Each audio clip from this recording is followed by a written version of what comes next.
How could a Russian VT-40 drone destroy a HIMARS in Donetsk?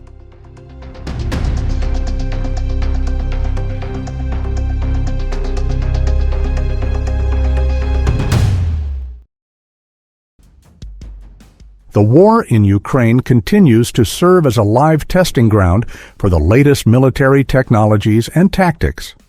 One of the most striking developments in recent days was the successful destruction of a HIMARS launcher by Russia's elite UAV unit Rubicon using a VT-40 FPV drone.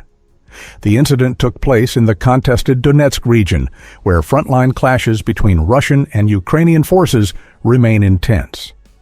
According to field reports and video footage, the HIMARS system had just launched guided rockets toward Russian positions.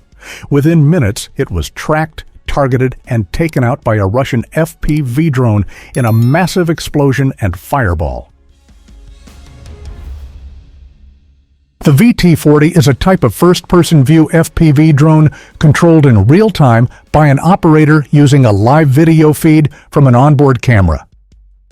It's a kamikaze drone, a one-way strike platform loaded with explosives designed to hit and destroy high-value targets. Despite its low cost and compact size, the VT-40 has proven to be a deadly battlefield asset.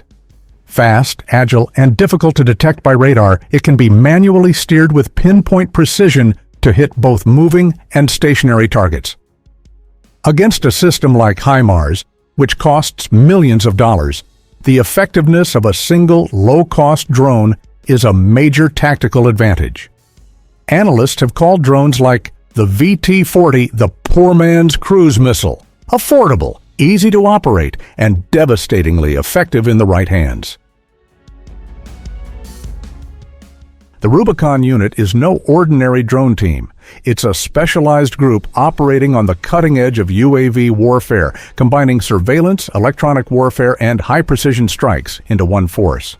Rubicon teams are often deployed with mobile command centers, signal tracking equipment, and short-range radars. In this HIMARS takedown, Rubicon reportedly used heat and acoustic signatures to detect the rocket launch, then rapidly deployed the VT-40 drone from a concealed position to eliminate the launcher before it could relocate.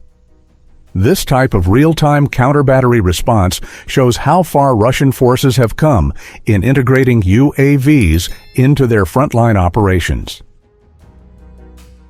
The HIMARS, High Mobility Artillery Rocket System, is one of Ukraine's most valuable weapons. With its ability to fire precision-guided rockets at long distances, it has been used to disrupt Russian logistics, ammunition depots, and artillery positions. That's exactly why HIMARS systems are high-priority targets for Russia. Since the U.S. began delivering these launchers to Ukraine, Russian forces have responded with missile strikes, electronic warfare, and increasingly, drones like the VT-40.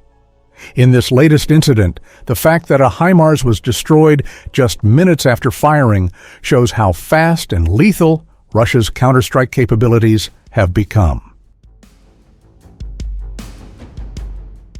FPV drones are now a decisive factor in modern warfare. Unlike traditional military aircraft or artillery, drones offer affordability, flexibility, and low operational risk. Dozens of FPV units can be deployed for the cost of a single tank or missile system. Both Russia and Ukraine have embraced this technology at scale. Specialized drone battalions are emerging, equipped with high-resolution cameras, anti-jamming systems, and increasingly advanced explosives to maximize damage. One analyst put it simply, "The FPV drone is the new guided missile, cheap, fast, and deadly." The Rubicon Unit's use of a VT-40 to knock out a HIMARS proves that a $2,000 drone can take out a $5 million launcher, radically shifting the cost-benefit equation of battlefield engagements.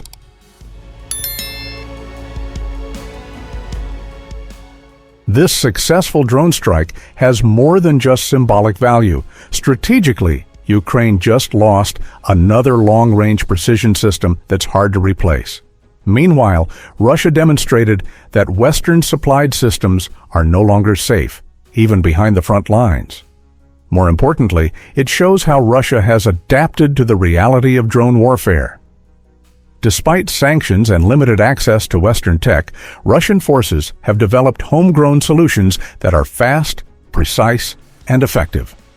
This marks a major shift in battlefield doctrine, from heavy mechanized units and manned airstrikes to small, smart, and expendable UAV platforms.